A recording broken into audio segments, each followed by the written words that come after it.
Wherever you go, whatever you do, throw a little at it. Omax, Vest and Briefs. Kovai SNR ஆடிட்டோரியத்தில் Kammavar Naidu மக்களின் அரசியல் விழிப்புணர்வு ஆலோசனை கூட்டத்தில் பங்கேற்று தேசிய ஜனநாயக கூட்டணி வேட்பாளரான வானதி சீனிவாசன் பங்கேற்று பேசினார். அந்த காட்சிகளை பார்க்கலாம். வாழ்க்கையில் நல்லது கெட்டது எல்லாத்துலேயும் பங்கெடுத்து கொண்டிருக்கக்கூடிய அண்ணன் அன்பரசன் அவர்கள் இங்கு இருப்பதும் சிறப்பு.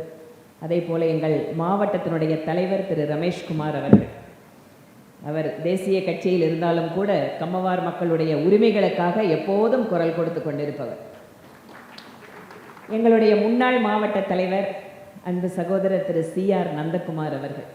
CR நந்தகுமார் அவர்களுக்கும் எனக்குமான நட்பு என்பது 1987 நாங்கள் மாணவர் அமைப்பின் காலத்திலிருந்து ஒன்றாக பயணிக்கிறோம்.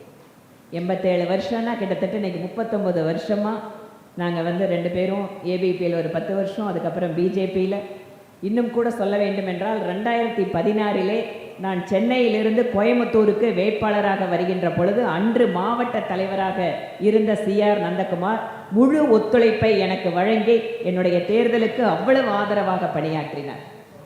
அதே போல் அன்பு சகோதரி ஷர்மிளா ஆனந்த் அவர்கள், அவங்க தெலுங்கு மக்கள் முன்னணியில், நாங்கள் ரெட்டியார் தெலுங்கு மக்கள் பேசுகிறவங்களும் இருக்கோம், அதனால் நாங்களும் இந்த முன்னணியில் சிறப்பாக பணியாற்றிட்டு இருக்கோம். நாங்கள் அதனால் இது கம்மவார் ரெட்டியார் எல்லாருடைய பங்களிப்போடு சேர்ந்து ஒரு அரசியல் முன்னணி இங்கு உருவாக்கப்பட்டிருக்கிறது. அதே போல் எங்கள் கட்சியின் நீண்டகால உறுப்பினர் மற்றும் பொறுப்பாளர் மாவட்ட துணைத் தலைவர் திரு அசோக் குமார் அவர்கள், இவர்களெல்லாம் ஒரு கம்மவார் நாயுடு சமுதாயத்தை சார்ந்தவர்களாக இருந்த போதும் கூட தேசிய கட்சியில் இந்த மாதிரி எந்த விதமான வேறுபாடுகளும் கிடையாது.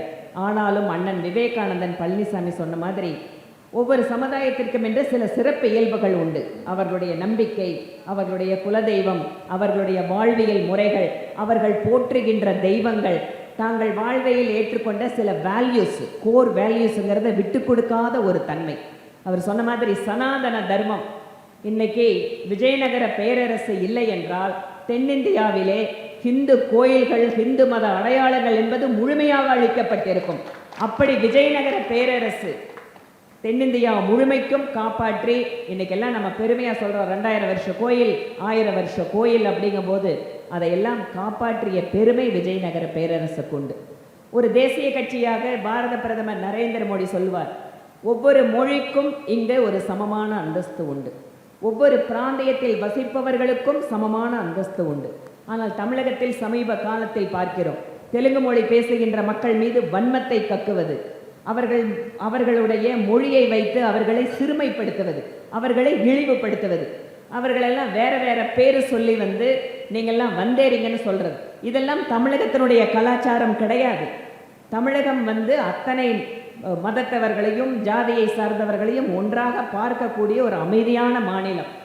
அப்படிப்பட்ட மாநிலத்தில் இந்த மாதிரி மொழி வேறுபாடுகள் இருப்பது என்பது நிச்சயமாக நம்மால் ஏற்றுக்கொள்ள முடியாது.